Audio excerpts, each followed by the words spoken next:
Hey everybody, it's Jason Waha here. Now that my two obligatory informative videos are done for the day, it's time to talk about current events in the online fitness community. And multiple people have linked this to me, both in the comments on the Facebook fan page. He said, Jason, this guy named VitruvianPhysique made a video of his 5 favorite exercises. Here's what they are. He thinks every beginner needs to consider these. These are his top picks.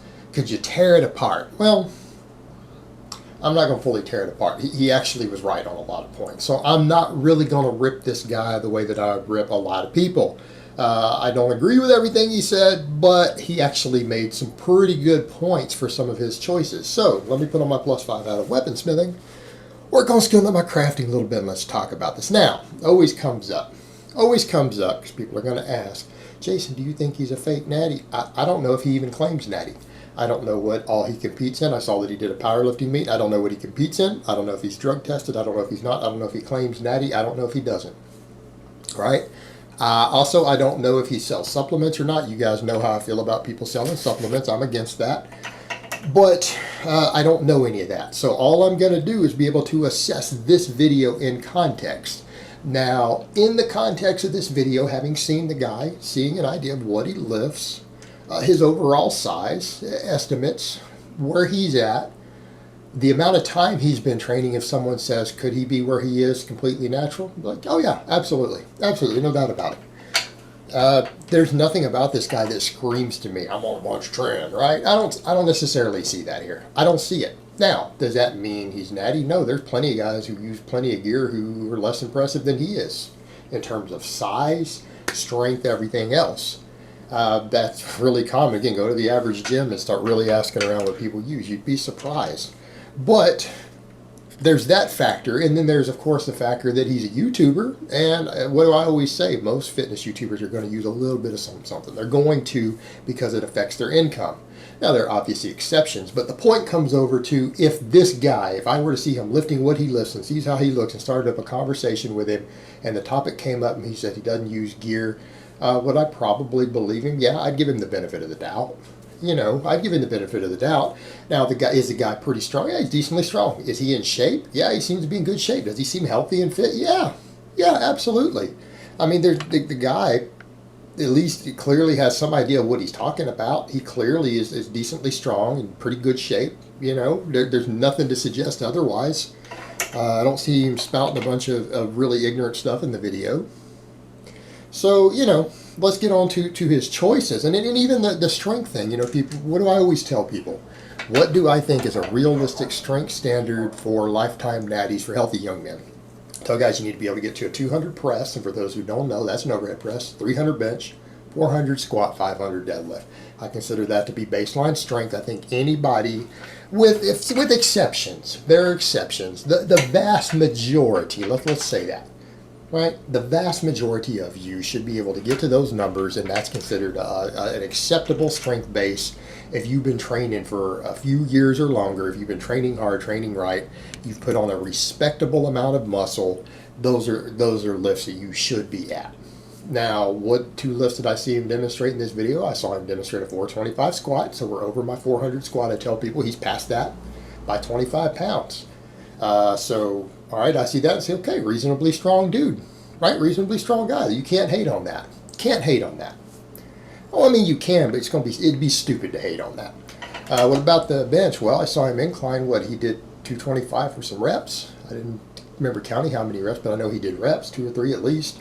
Okay, you give me a guy who can incline 225 for full range of motion for reps. If that person told me without proving it that they could do a 200 standing press or a 300 bench, I would totally believe them. That because the strength carryover from that lift where he's at to those other 2, a guy who can rep 225 on the incline for full range of motion, I think it's totally reasonable to say that that person can press at least 200, that they can bench 300 for a max. Sure, absolutely. I wouldn't question it. I wouldn't say, oh, you need to prove it, because I think that lift to carry over, that would be enough proof. I'd accept it. So I don't know what he deadlifts, but guy low bars 425 on a squat. Pretty sure he does deadlift at least 500. I'm sure he does, right? So reasonably strong guy.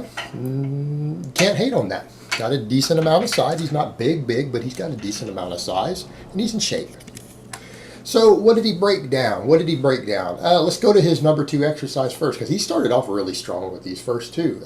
He made great points. I feel like he contradicted himself, though, through the video, and we'll get to that in a minute. But those are solid choices. The low bar squat and the incline bench press.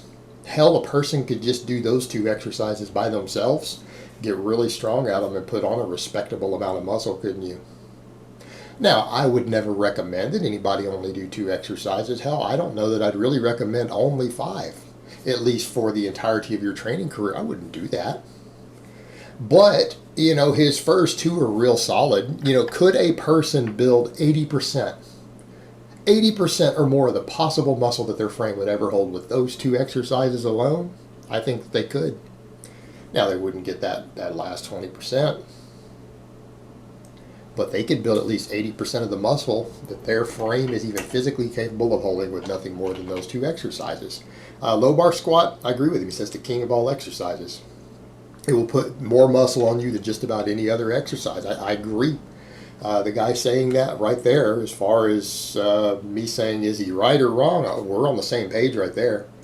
Guy leads off with a statement like that. Early on in the video, I'm going to be inclined to listen to what he has to say, because I think he's 100% right. Right? He's 100% right. Absolutely. Incline bench. You know, he had his reasons for picking the incline over flat or dips or something else. I don't necessarily agree with those reasons, especially talking about the front delt. Sorry, front delt gets worked on all your chest presses, all of them. In fact, some guys have to adjust their bench technique to get more chest because the front delt tends to take over. But is the incline bench a pretty good size and strength builder? Oh, absolutely. It's a great exercise. Is it necessary for everyone? Would I necessarily program it over the flat bench or a weighted dip? No, I wouldn't. I wouldn't pick it over those for most people. But, you know, is it a fantastic upper body exercise? Can it put a lot of muscle on you and a lot of strength on you for your upper body? Absolutely. It's good. It's a great exercise. I mean, even though I don't always program it, I don't always throw it in routines, I don't even really do it myself. I have done it. You guys have seen me incline 300 before. I don't really do the exercise these days. But is it a great exercise? Yeah, absolutely. Is it a good choice? If you decide that you really prefer the incline more than some other chest press, if you decide that you really like it, and you're pretty good at it, and you weren't going to go powerlift, you weren't going to compete in powerlifting, and you want to put your major focus in the incline instead, would I think you're dumb? No. I would be like, man, knock yourself out. It's a great exercise. You'll gain a lot of muscle and strength on it if you get strong at it, right? No doubt. I'm not going to disagree with that. Like I said, I might prefer the other 2 exercises, and I think they're a little bit better, my opinion, but is it a bad choice? If a person was going to be on limited exercises and we're only going to do 5 exercises, would I object to the incline barbell bench press being one of those 5? Absolutely not. Absolutely not. Good exercise. So, like I said, wouldn't be my choice, but I don't think he's wrong either. Right? We're getting down to opinion. But he came back to the same point. These exercises use a lot of muscle. They are big, heavy compound movements, and they use a tremendous amount of muscle. And if you were trying to gain muscle, you need to be using as much muscle as possible. He's talking about exercise economy. And he did kind of knock the overuse of isolation movements. Right? And that's where I agree with him. I think if he had stuck with that point, I wouldn't have objected to anything that Igor said in this whole video. I'd be like, good video, bro. No problem. He threw in some other stuff that I don't necessarily agree with. Now,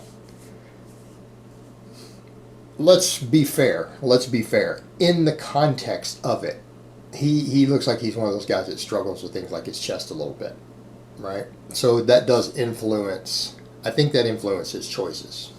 Not everyone has that problem, all right? Not everyone has that problem. I don't isolate my chest at all. I don't even think about it. I think for me, it's a waste of time. I can build my chest off nothing but the bench press. But that's me. That's me. I'm not a bodybuilder either, though. I'm not concerned with perfect proportions. I think he struggles with chest. So when he throws in the incline fly or the cable crossovers, I understand where he's coming from. I don't agree. I don't think it's a good exercise personally. I haven't seen any data that would suggest to me that this exercise is going to put any more muscle on your chest than weighted dips, the barbell bench, even the incline bench with the barbell that he already had in there. All those are going to do is give you just as much chest development, and you're going to get some more tricep and other stuff with it, right? And that's kind of the point. I very rarely meet anyone who doesn't want really big arms to go with their big chest, right? Who are these people? I don't know who they are. So in light of that, given that I really don't believe that flies like that are going to put more size on your chest, and I understand his point about the range of motion, I don't think that peak contraction at the top is really that big of a deal. I think the stretch at the bottom is more important if we want to talk about it. But, you know, I'm generally a fan of full range of motion. I will say that the majority of the time full range of motion is better within reason. I just don't think that last movement of the chest necessarily, that there's evidence that it recruits any significant amount of more muscle fibers. Again, tit for tat though. Tit for tat. I mean, if your chest is really, really lagging and your triceps are massive and your delts are massive and they overshadow your chest, maybe, and that might be his genetic issue. It might be his genetic weak point, and he does care about physique quite a bit and the bodybuilding end of things, not just powerlifting, because that's all he did a powerlifting meet. And that is his genetic weak point, right? I can see it. So I'll concede that point. I wouldn't necessarily have anybody do flies for any other reason. But again, this is his life experience. He is telling you this is what I use, this is what I found. Well, he seems to be one of those guys. Like chest and back are weak points for him. The guy actually seems to do pretty decent with his shoulders and arms, and those are probably his strong points. Chest and back not so much, so therefore he does feel the need to put extra emphasis there. Okay, I get that. I mean, in that context, I agree, but would I ever recommend to a beginner that they need flies for it? He was like, no, get your bench press up to 300. Do some weighted dips, do some standing presses, right? That's what I would recommend. So that one I don't agree with for everyone. I could see it for him personally. I understand why he does it. Makes sense. I'm not going to argue with that part. The lat pull down, I really disagree here. I disagree when he's talking about the versatility, because it really contradicts a lot of what he said before about using as much muscle as possible. And the other point about, well, it's just more convenient. Well, it's convenient if you have access to a lat pull down, I suppose. I don't have a lat pull down at home. And my girlfriend also trains at home. We don't need one. We don't need one. We have bands. And that's kind of the point. Pull-ups do use more muscle than the lat pull-down. There are more muscles involved in the pull-up than the lat pull-down. So his point of, well, it gives you this extra versatility with no disadvantages. Well, no, it doesn't work quite as much muscle. The pull-up is a superior exercise for overall muscle involvement. It absolutely is. So his point about the versatility of lat pull-downs, no, I don't think they are more versatile. And then his point of not everyone's strong enough to do pull-ups, well, you need to get strong enough to do pull-ups. And a simple band, a $10 band. And we all have bands. Hell, anyone who trains their core probably has a couple sets of bands. Let's be realistic here. Go back to his core training in a minute. Come on, bands. They're not that big of a deal to throw in your gym bag. They're not that big of a deal to have at home. That's your pull-up assist. And here's the other perk. You don't actually have to go to a gym. There's pull-up bars. There's things you can do pull-ups on. You can do pull-ups on the tree in your backyard. You can get a cheap pull-up bar at home, and if you're not strong enough to do pull-ups, a band helps. And you know what? You'll be able to do pull-ups real fast. This is not something that's going to take you 6 months to achieve. So the whole point about the lack of ability to do the pull-ups easier, no, I don't necessarily agree. I think you can do negative-only pull-ups. I think you can do pull-ups with just hanging a band and putting one of your knees in it, your leg, doing pull-ups. It is not that hard. I think pull-up is almost an indispensable exercise. I don't think there is any such thing, but it's pretty close. As far as an exercise I think you really should be doing, pull-ups or chin-ups, yeah, I think is real high on the list. And I don't think the lat pull-down fully replaces that.